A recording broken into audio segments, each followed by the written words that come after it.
dealing with difficult or impossible patients. A recent video I did was dealing with difficult or impossible colleagues. Well, we treat a lot of patients, and some patients can actually fall in this category. So, I want to share some stories with you. The patient who hates you. Well, the patient you're recommending surgery, and they argue and negotiate about every point. Yeah, I know you have to inform patients. We all know this from our associations. But if a patient's arguing, negotiating every detail, this can mean that the patient actually has no confidence with you. And I've seen this where they want to question everything. Usually it's best to say to the patient, look, you don't seem to have much confidence in me.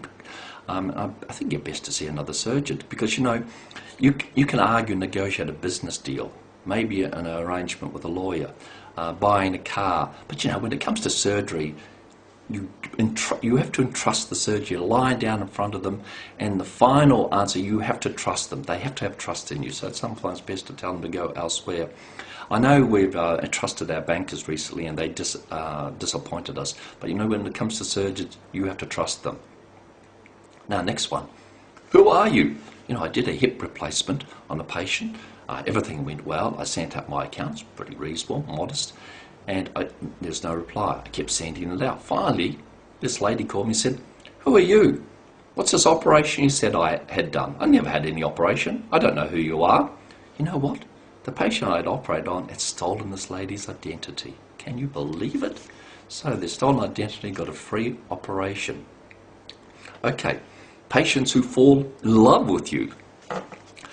Sometimes patients misinterpret your kindness and your consideration, that you actually, fancy them or have affection for them.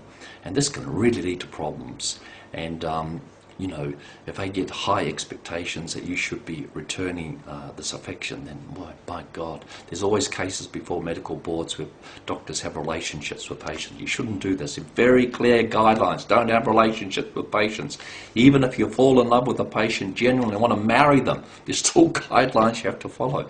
So they may send you tickets to go to the opera or to a show, 2 tickets, hoping you'll invite them, and they're probably going to stake it out and see who you turn up with. So the best thing to do there, let your medical board know. Try to send a kind letter to the patient saying that you are happy to treat but no relationship. And get your secretaries to sign all the love letters that arrive. Even this one patient was calling me at home. Gee, put me in a bit of a tough spot with my wife then. The next one, the patient who wants to do everything. Talking about hip replacements, this is a lady, a very successful lady over 50, severe pain, arthritis at the hip, wanted a hip replacement. That's fine, I can do it for you. But after it, she wants to walk solo to the South Pole. Oh my God. And, despite doing a good operation, you can just see the scenario now. She'll slip over, dislocate the hip. She's going to look bad, and I'm going to look bad. So I told her, look, I can't do the hip on these grounds. Can't find someone else. Maybe just crawl to the South Pole. I think it's very dangerous anyhow. But I don't want to do the hip replacement when you're going to put it under such impossible test.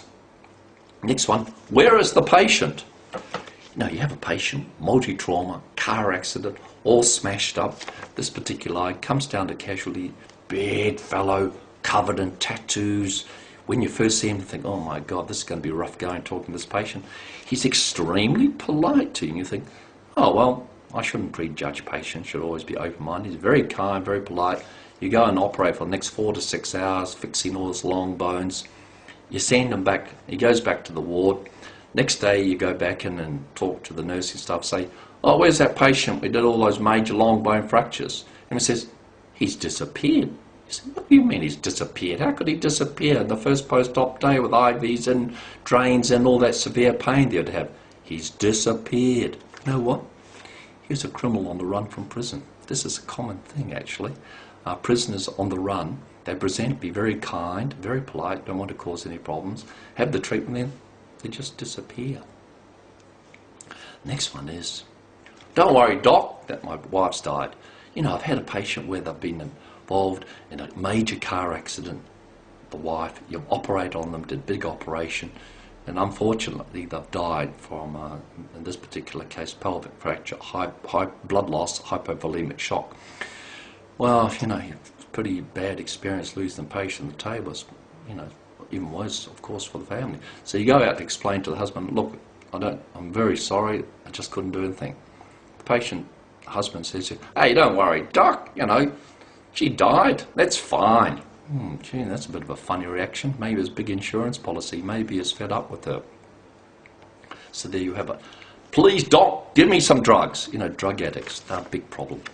Patients, when you're a young doctor, you can easily get calmed by drug addicts. They're very seductive, they know all the right lines. Please help me, doc, I'm trying to break the habit, just one more prescription, I'm going to go into program.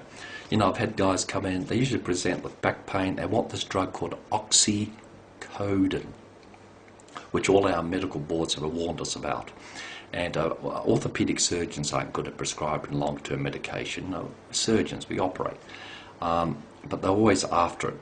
He comes in, I tell him, look, I can't really give you this on a long-term basis. You have to go and see go to a drug specialist, drug and rehab program. So that's fine, he disappears.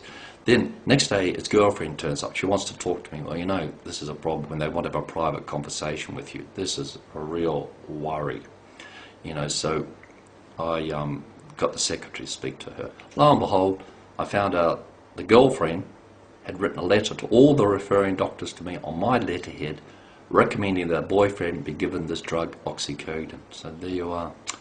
So we found out, notified all the doctors. So dealing with drug addicts, very difficult.